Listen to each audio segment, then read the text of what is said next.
आज के दौर में सिक्योरिटी एनवायरनमेंट तेजी से तब्दील हो रहा है। पहले रिवायती जंगें ज़्यादातर सरहदों पर कन्वेंशनल फोर्सेस के दरमियान होती थीं, लेकिन अब सिक्योरिटी के चैलेंजेस बहुत कॉम्प्लेक्स हो चुके हैं। Cyber attacks, hybrid warfare, miss information campaigns और नॉन स्टेट एक्टर्स नए खतरे के तौर पर उभर कर सामने आ रहे हैं। इस चेंजिंग एनवायरनमेंट ने नेशनल डिफेंस के कॉन्सेप्ट को भी बदल दिया है। अब सिर्फ फौज की ताकत ही काफ़ी नहीं, बल्कि टेक्नोलॉजी, इंटेलिजेंस और स्ट्रेटेजिक प्लानिंग भी बुनियादी अहमियत रखते हैं। मॉडर्न सिक्योरिटी एनवायरनमेंट में साइबर डोमेन बहुत अहम हो चुका है। डिजिटल इंफ्रास्ट्रक्चर पर हमले किसी भी मुल्क की इकोनॉमी, कम्युनिकेशन सिस्टम और डिफेंस नेटवर्क को मुतासिर कर सकते हैं। इसीलिए नेशनल डिफेंस का एक बड़ा हिस्सा अब साइबर सिक्योरिटी पर मबनी है। गवर्नमेंट्स अपने डेटा सेंटर्स, पावर ग्रिड्स और कम्युनिकेशन नेटवर्क्स को सिक्योर बनाने के लिए एडवांस्ड मॉनिटरिंग सिस्टम्स और एआई बेस्ड टूल्स इस्तेमाल कर रही हैं। इससे ये साबित होता है कि जंग का मैदान अब सिर्फ ज़मीन, हवा और समंदर तक महदूद नहीं रहा। इसके अलावा रीजनल कॉन्फ्लिक्ट्स और जियोपॉलिटिकल कंपटीशन भी सिक्योरिटी एनवायरनमेंट को शेप कर रहे हैं। बड़े पावर्स के दरमियान कंपटीशन, स्ट्रेटेजिक अलायंसेस और मिलिट्री मॉडर्नाइजेशन रेस ने ग्लोबल स्टेबिलिटी को चैलेंज किया है। हर मुल्क अपनी डिफेंस पॉलिसी को इस तरह डिज़ाइन कर रहा है कि वो पोटेंशियल थ्रेट्स का मुकाबला कर सके।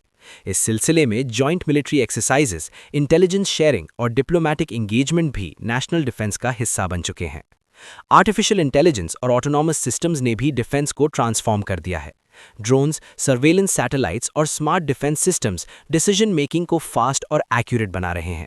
लेकिन साथ ही एथिकल और लीगल चैलेंजेस भी पैदा हो रहे हैं, जिन पर पॉलिसी मेकर्स को तवज्जो देनी होती है।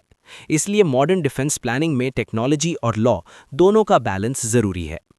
आखिर में ये कहा जा सकता है कि चेंजिंग सिक्योरिटी एनवायरनमेंट के मद्देनज़र नेशनल डिफेंस को फ्लेक्सिबल, टेक्नोलॉजी ड्रिवन और फॉरवर्ड लुकिंग होना होगा। सिर्फ मिलिट्री स्ट्रेंथ नहीं, बल्कि diplomacy, economic stability, cyber protection और पब्लिक अवेयरनेस भी डिफेंस स्ट्रैटेजी का हिस्सा है। जो मुल्क अपनी पॉलिसी को वक्त के मुताबिक अडैप्ट करता है, वही मुस्तकबिल के चैलेंजेस का मौसर तौर पर मुकाबला कर सकता है। नेशनल डिफेंस अब सिर्फ सरहदों की हिफाजत का नाम नहीं, बल्कि पूरे मुल्क की स्टेबिलिटी और प्रोग्रेस की गारंटी है। इस बात को मजीद आगे बढ़ाते हुए ये समझना ज़रूरी है कि नेशनल डिफेंस की प्लानिंग सिर्फ शॉर्ट टर्म थ्रेट्स को देखकर नहीं की जाती, बल्कि लॉन्ग टर्म स्ट्रेटेजिक विजन पर मबनी होती है। हर मुल्क को अपनी जियोग्राफिकल पोजीशन, इकोनॉमिक रिसोर्सेज और पॉलिटिकल स्ट्रक्चर को मद्देनज़र रखकर अपनी डिफेंस स्ट्रैटेजी तैयार करनी होती है। अगर स्ट्रैटेजी रियलिस्टिक असेसमेंट पर मबनी हो तो वो ज़्यादा सस्टेनेबल और इफ़ेक्टिव साबित होती है। इसीलिए रिसर्च, स्ट्रेटेजिक फोरकास्टिंग और scenario planning modern defence system का अहम हिस्सा बन चुके हैं। इसके साथ साथ ह्यूमन रिसोर्स डेवलपमेंट भी नेशनल डिफेंस का बुनियादी पिलर है। प्रोफेशनल ट्रेनिंग, डिसिप्लिन, लीडरशिप और एथिकल स्टैंडर्ड्स किसी भी डिफेंस इंस्टीट्यूशन को मजबूत बनाते हैं। सिर्फ एडवांस्ड वेपन्स और टेक्नोलॉजी काफ़ी नहीं होती जब तक उन्हें ऑपरेट करने वाले लोग स्किल्ड और कमिटेड ना हों। इसलिए मिलिट्री एकेडमीज, रिसर्च इंस्टीट्यूशंस और लीडरशिप प्रोग्राम्स को स्ट्रॉन्ग बनाना भी ज़रूरी है। पब्लिक अवेयरनेस और नेशनल यूनिटी भी सिक्योरिटी एनवायरनमेंट में अहमियत रखती है। जब अवाम अपने मुल्क के सिक्योरिटी चैलेंजेस को समझती है और जिम्मेदारी का एहसास करती है, तो इंटरनल स्टेबिलिटी बरकरार रहती है। इंटरनल हार्मनी और सोशल कोहीजन किसी भी मुल्क की डिफेंस लाइन को मजबूत करती है। अगर अंदर से सोसाइटी डिवाइडेड हो तो एक्सटर्नल थ्रेट्स का मुकाबला मुश्किल हो जाता है। इसलिए नेशनल इंटीग्रेशन और पॉजिटिव सिविक एजुकेशन भी डिफेंस का एक हिस्सा है। इकोनॉमिक स्टेबिलिटी को भी नज़रअंदाज नहीं किया जा सकता। स्ट्रॉन्ग इकोनॉमी डिफेंस स्पेंडिंग को सपोर्ट करती है और टेक्नोलॉजिकल इनोवेशन को प्रमोट करती है। रिसर्च एंड डेवलपमेंट के जरिए नए डिफेंस सॉल्यूशंस डेवलप किए जाते हैं जो मुल्क को कॉम्पिटिटिव एज देते हैं। अगर इकोनॉमी वीक हो तो डिफेंस प्लानिंग पर भी असर पड़ता है। इसीलिए इकोनॉमिक ग्रोथ और नेशनल डिफेंस एक दूसरे से जुड़े हुए हैं। डिप्लोमेसी भी चेंजिंग सिक्योरिटी एनवायरनमेंट में सेंट्रल रोल अदा करती है। हर कॉन्फ्लिक्ट का सल्यूशन मिलिट्री एक्शन नहीं होता। Strategic dialogue, confidence building measures और इंटरनेशनल कोऑपरेशन टेंशन्स को कम कर सकते हैं।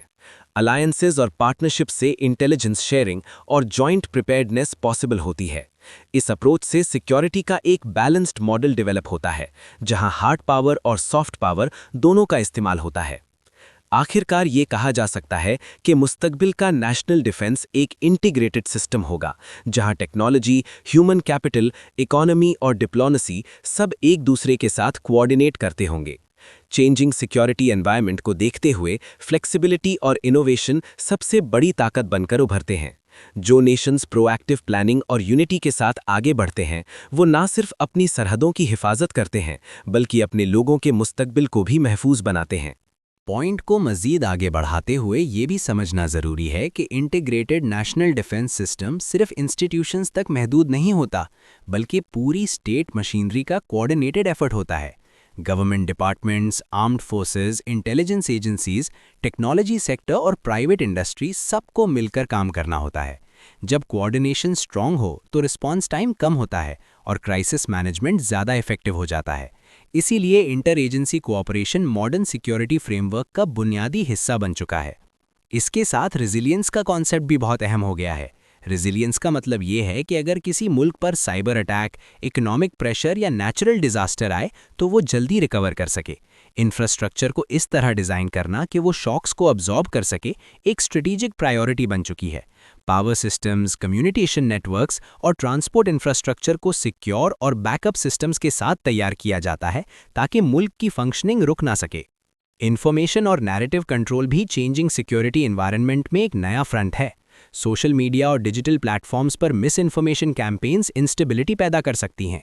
इसलिए मीडिया लिटरेसी, ट्रांसपेरेंट कम्युनिकेशन और रिस्पॉन्सिबल जर्नलिज्म भी इनडायरेक्टली नेशनल डिफेंस का हिस्सा बन गए हैं। जब आवाम को सही मालूमात मिलती है तो अफवाहों और प्रोपेगेंडा का असर कम हो जाता है। यूथ एंगेजमेंट भी मुस्तकबिल के डिफेंस स्ट्रक्चर के लिए ज़रूरी है। यंग जनरेशन को टेक्नोलॉजी, रिसर्च और इनोवेशन के फील्ड्स में एनकरेज करना नेशनल स्ट्रेंथ को बढ़ाता है। यूनिवर्सिटीज़ और रिसर्च सेंटर्स नए डिफेंस सॉल्यूशंस और स्ट्रेटेजिक आइडियाज़ डेवलप करते हैं। अगर यूथ को कंस्ट्रक्टिव डायरेक्शन दी जाए तो वो मुल्क की सिक्योरिटी और प्रोग्रेस में पॉजिटिव रोल अदा कर सकते हैं। इसके अलावा लीगल और एथिकल फ्रेमवर्क को भी स्ट्रॉन्ग बनाना होता है। मॉडर्न वॉरफेयर और सर्वेलेंस टेक्नोलॉजीज़ के साथ प्राइवेसी और ह्यूमन राइट्स के इश्यूज भी उठते हैं। इसलिए पॉलिसी मेकर्स को ऐसे कवानीन बनाने होते हैं जो सिक्योरिटी और सिविल लिबर्टीज़ के दरमियान बैलेंस क्रिएट करें। ये बैलेंस ही एक स्टेबल और डेमोक्रेटिक सिस्टम की निशानी होती है। आखिर में ये कहा जा सकता है कि चेंजिंग सिक्योरिटी एनवायरनमेंट एक चैलेंज के साथ साथ एक अपॉर्चुनिटी भी है। ये नेशंस को मजबूर करता है कि वो इनोवेट करें, अपने इंस्टीट्यूशंस को मॉडर्नाइज करें और अपनी यूनिटी को मजबूत बनाएं। नेशनल डिफेंस अब सिर्फ जंग की तैयारी का नाम नहीं, बल्कि एक कॉम्प्रहेंसिव सिस्टम है जो स्टेबिलिटी, डेवलपमेंट और अमन को इंश्योर करता है। जो मुल्क फोरसाइट और कलेक्टिव एफर्ट के साथ आगे बढ़ते हैं, वो ही मुस्तकबिल के अनसर्टेन वर्ल्ड में अपनी पोजीशन को मजबूत बना सकते हैं। इस ख्याल को मज़ीद आगे बढ़ाते हुए ये भी समझना ज़रूरी है कि मुस्तकबिल का सिक्योरिटी एनवायरनमेंट सिर्फ ट्रेडिशनल मिलिट्री बैलेंस पर डिपेंड नहीं करेगा, बल्कि नॉलेज और इनोवेशन पर मबनी होगा। Research and development, advance technology और साइंटिफिक प्रोग्रेस किसी भी मुल्क की स्ट्रेटेजिक स्ट्रेंथ को डिफाइन करेंगे। जो Nations artificial intelligence, quantum computing, cyber defence और स्पेस टेक्नोलॉजी में इन्वेस्ट कर रहे हैं, वो अपने डिफेंस को फ्यूचर रेडी बना रहे हैं। इसलिए एजुकेशन सिस्टम और टेक्नोलॉजिकल इकोसिस्टम को स्ट्रॉन्ग बनाना नेशनल डिफेंस की लॉन्ग टर्म स्ट्रैटेजी का हिस्सा होना चाहिए। इसके साथ स्ट्रेटेजिक ऑटोनॉमी भी एक अहम कॉन्सेप्ट है। हर मुल्क चाहता है कि वो अपने बुनियादी डिफेंस नीड्स के लिए दूसरों पर कम से कम इन्हिसार करे। Local defence production, indigenous technology और self reliance policy national security को ज़्यादा सस्टेनेबल बनाती है। जब एक मुल्क अपनी ज़रूरियात खुद पूरी करने की सलाहियत रखता हो तो एक्सटर्नल प्रेशर का असर कम हो जाता है। ये अप्रोच इकोनॉमिक ग्रोथ और इंडस्ट्रियल डेवलपमेंट को भी सपोर्ट करती है। रीजनल कोऑपरेशन भी चेंजिंग सिक्योरिटी एनवायरनमेंट का एक ज़रूरी पहलू है। हर थ्रेट का सल्यूशन तन्हा पॉसिबल नहीं होता। टेररिज्म, साइबर क्राइम और climate related risks cross border nature के होते हैं। इसलिए नेबरिंग कंट्रीज के दरमियान कोऑर्डिनेशन, इंटेलिजेंस शेयरिंग और कॉन्फिडेंस बिल्डिंग मेजर्स स्टेबिलिटी को बढ़ाते हैं। डिप्लोमेसी और डायलॉग के जरिए मिसअंडरस्टैंडिंग्स को कम किया जा सकता है, जो कि लॉन्ग टर्म पीस के लिए ज़रूरी है। इसके अलावा स्ट्रेटेजिक कम्युनिकेशन और पब्लिक ट्रस्ट का रोल भी बहुत अहम है। अगर गवर्नमेंट अपनी सिक्योरिटी पॉलिसीज़ को ट्रांसपेरेंट और रिस्पॉन्सिबल तरीके से एक्सप्लेन करे तो आवाम का ट्रस्ट बढ़ता है। पब्लिक सपोर्ट किसी भी डिफेंस इनिशिएटिव की कामयाबी के लिए ज़रूरी होता है। जब लोग अपने इंस्टीट्यूशंस पर भरोसा करते हैं तो नेशनल रेजिलियंस नेचुरली मजबूत होती है। एक और इम्पॉर्टेंट नुक्ता यह है कि इकोनॉमिक सिक्योरिटी और नेशनल सिक्योरिटी एक दूसरे से जुड़ा हुआ है। ट्रेड रूट्स, एनर्जी सप्लाईज और फाइनेंशियल सिस्टम्स को सिक्योर बनाना भी डिफेंस का हिस्सा है। अगर इकोनॉमी स्टेबल और डाइवर्सिफाइड हो तो मुल्क एक्सटर्नल शॉक्स का बेहतर मुकाबला कर सकता है। इसीलिए कॉम्प्रिहेंसिव सिक्योरिटी का मतलब सिर्फ मिलिट्री रेडीनेस नहीं बल्कि इकोनॉमिक और सोशल स्टेबिलिटी भी है। आखिरकार ये कहा जा सकता है कि चेंजिंग सिक्योरिटी एनवायरनमेंट हमें ये सिखाता है कि अडेप्टेबिलिटी सबसे बड़ी ताकत है। जो नेशंस अपनी पॉलिसीज को वक्त के मुताबिक एडजस्ट करते हैं, इनोवेशन को एम्ब्रेस करते हैं और यूनिटी को बरकरार रखते हैं, वो ही सस्टेनेबल सिक्योरिटी हासिल करते हैं।